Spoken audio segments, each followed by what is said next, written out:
بسم اللہ الرحمن الرحیم۔ السلام علیکم پیارے ناظرین، آج کی ویڈیو میں 70 صحابہ رضی اللہ تعالیٰ عنہ کی المناک شہادت کا واقعہ آپ کے ساتھ شیئر کیا جائے گا۔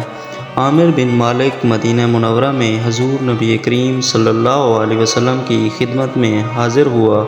آپ صلی اللہ علیہ وسلم نے اسے اسلام کی دعوت دی۔ اس نے اسلام تو قبول نہ کیا، البتہ آپ سے یہ درخواست کی اگر آپ اپنے چند صحابہ رضی اللہ تعالیٰ عنہم کو نجد والے لوگوں کے پاس بھیج دیں اور وہ انہیں آپ کے دین کی دعوت دیں تو مجھے امید ہے کہ وہ آپ کی بات مان لیں گے۔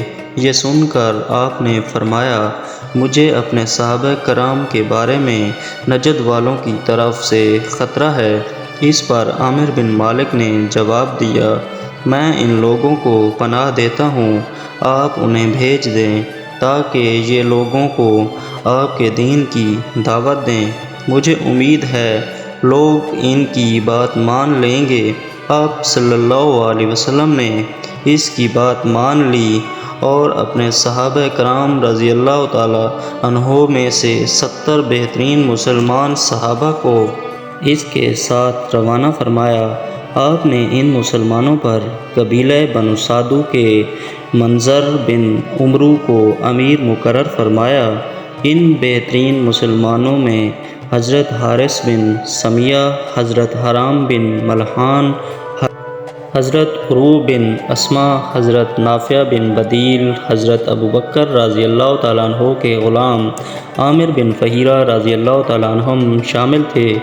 یہ حضرات مدینہ منورہ سے چل کر بئر معونہ پہنچے۔ بئر کنویں کو کہتے ہیں، یعنی اس جگہ کا نام معونہ کا کنواں تھا۔ یہ کنواں بنو عامر کی زمین اور بنو سلیم کے پتھریلے میدان کے درمیان تھی۔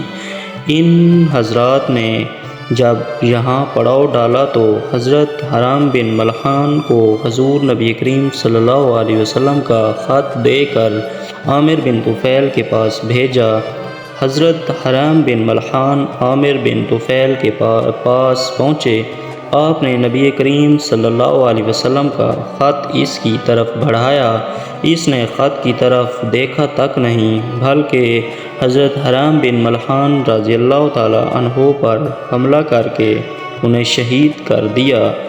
ساتھ ہی اس نے ان 70 حضرات کے خلاف قبیلہ بنو عامر سے مدد مانگی۔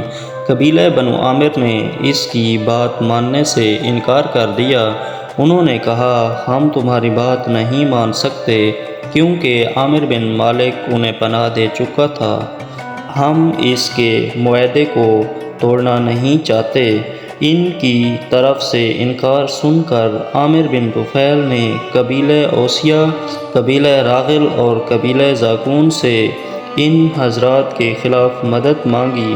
انہوں نے اس کی بات مان لی، چنانچہ یہ تمام قبائل اکٹھے ہو کر آئے اور جہاں مسلمانوں نے پڑاؤ ڈالا ہوا تھا وہاں آ کر سب طرف سے اس جگہ کو گھیر لیا۔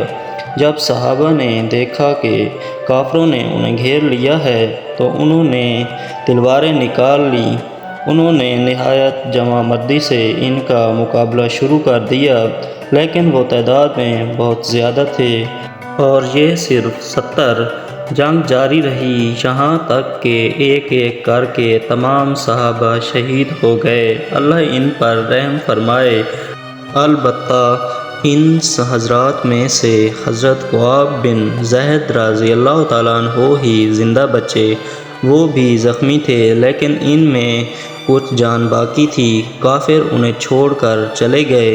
انہیں وہاں سے اٹھا کر لایا گیا۔ بعد میں ان کے زخم بھر گئے تھے اور یہ جنگ خندق کے دن تک زندہ رہے۔ اس جنگ میں ان کی شہادت ہوئی۔ ان 70 حضرات میں سے حضرت عمرو بن امیہ زمری رضی اللہ تعالیٰ عنہ اور ایک انصاری صحابی جانوروں کو چرانے گئے ہوئے تھے۔ یہ جانوروں کو چرا رہے تھے۔ انہوں نے مردار خور پرندوں کو آسمان پر منڈلاتے دیکھا اور یہ اس جگہ منڈلا رہے تھے جہاں ان حضرات کا پڑاؤ تھا۔ انہوں نے ایک دوسرے سے کہا، اللہ کی قسم ان پرندوں کے چکر لگانے کی ضرور کوئی وجہ ہے۔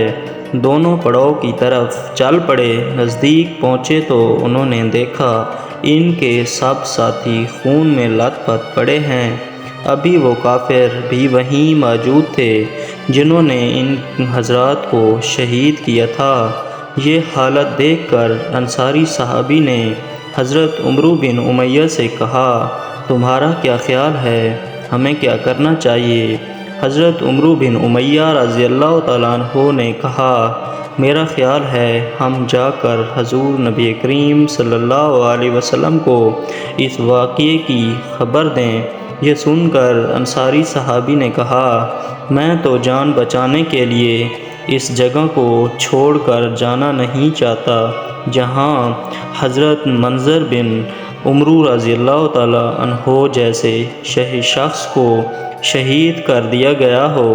میں نہیں چاہتا کہ زندہ رہوں اور لوگوں کو ان کی شہادت کی خبر سناتا رہوں۔ یہ کہہ کر انہوں نے تلوار نکالی اور کافروں پر ٹوٹ پڑے۔ ان سے زبردست جنگ کی، آخر جنگ کرتے ہوئے شہید ہو گئے۔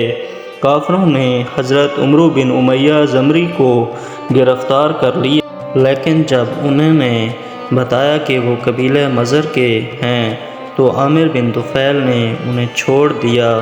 عامر بن طفیل کی ماں نے ایک غلام کو آزاد کرنے کی منت مانی ہوئی تھی۔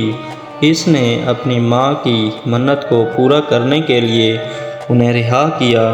حضرت حرام بن ملحان رضی اللہ تعالیٰ عنہ جب عامر بن طفیل کو آپ صلی اللہ علیہ وسلم کا خط دینے کے لیے اس کے سامنے پہنچے اور عامر بن طفیل کے اشارے پر اس کے ایک آدمی نے انہیں نیزہ مارا تو نیزہ ان کے بدن کے آر پار ہو گیا تھا۔